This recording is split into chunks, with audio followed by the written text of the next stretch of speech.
Ново предложените законски измени за безбедност во сообраќајот кои на сила треба да стапат од 1 јануари идната година предвидуваат зголемување на казните за дел од сообраќајните прекршоци, но и нови предвидени казни за прекршителите пешаци, велосипедисти, мотоциклисти и возачи на скутери.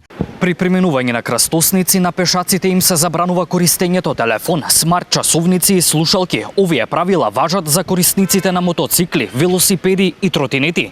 За споменатите прекршувања за пешаците е предвидена казна од 40 евра, додека за возачите на тротинети, велосипеди и разни видови мотори 50 евра. Што за ова мислат граѓаните? Треба казна, треба.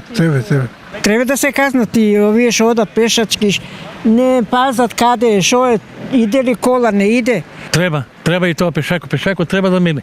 На телефонот збори за станално средпат, кај згазат. Не смее да разговара телефонски.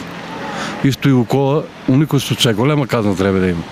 Треба, сине, значи треба да ми не да зборе.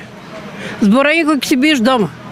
Па мислам дека треба еден ред да се стави више. Редно е и луѓето да се самоваспитат. Па треба да се организираме више да рачунаме дека има голем сообраќај и мора да пазиме на пешачки пред кога минеме.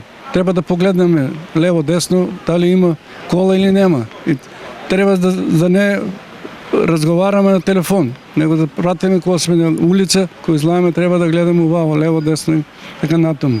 Со законските измени од 1 јануари 2026 година во функција ќе бидат ставени и безбедносните камери на улиците и крстосниците, кои регистрираат прекршоци со автоматско фотографирање и снимање.